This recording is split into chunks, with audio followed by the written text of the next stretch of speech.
നമുക്ക് ഒരു online store വേർഡ്പ്രസ്സിൽ develop ചെയ്യാം, ഷോപ്പിഫൈയിൽ ഡെവലപ്പ് ചെയ്യാം. നമ്മളുടെ കയ്യിൽ മിനിമം ബഡ്ജറ്റ് ഉള്ളൂ എങ്കിൽ ഞാൻ പറയും നിങ്ങൾ വേർഡ്പ്രസ്സിൽ WooCommerce യൂസ് ചെയ്തിട്ട് ഡെവലപ്പ് ചെയ്യുക. ദെൻ നിങ്ങളൊരു ലെവലിലേക്ക് സ്കെയിൽ ചെയ്തിട്ട് ഇപ്പോൾ ഷോപ്പിഫൈയിൽ നമ്മൾ മന്ത്ലി മിനിമം 2000 രൂപ എടുത്ത് നമ്മൾ റെക്കറിങ് അവർക്ക് ഫീസ് കൊടുക്കണം. അതേസമയം വേർഡ്പ്രസ് WooCommerce ആണെങ്കിൽ നമുക്ക് ഇനിഷ്യൽ കോസ്റ്റ് ഒരു സെർവർ ബിൽഡ് ചെയ്യുക എന്നുള്ളൊരു കോസ്റ്റും പിന്നെ ഒരു തീം പർച്ചേസ് ചെയ്ത് കസ്റ്റം ചെയ്യുക എന്നുള്ളതാണ്. അപ്പോൾ നമ്മൾ ബിൽഡ് ചെയ്യുന്ന ഇ-കോമേഴ്സ് വെബ്സൈറ്റ് നമ്മൾക്ക് സ്കെയിലപ്പ് ചെയ്യാനായിട്ട് നല്ല അഡ്വർടൈസ്മെന്റ് ചെയ്യാൻ സാധിക്കും. ടോട്ടൽ എമൗണ്ട് ആദ്യം തന്നെ ഡെവലപ്മെന്റിന് മാറ്റി വെച്ച് കഴിഞ്ഞാൽ പലപ്പോഴും അഡ്വർടൈസ്മെന്റ് ചെയ്യാൻ സാധിക്കാറില്ല. അപ്പം വളരെ ലോ ബഡ്ജറ്റാണ് നമ്മളെ കയ്യിലുള്ളതെങ്കിൽ ഞാൻ പറയും നിങ്ങൾ WooCommerce ഉപയോഗിക്കുക.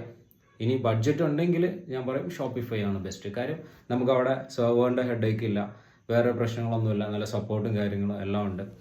നിങ്ങളുടെ ബിസിനസ്സിന് ഒരു ഇ-കോമേഴ്സ് വെബ്സൈറ്റ് ആവശ്യമുണ്ടെങ്കിൽ താഴെ കാണുന്ന നമ്പറിൽ കോൺടാക്റ്റ് ചെയ്യാം.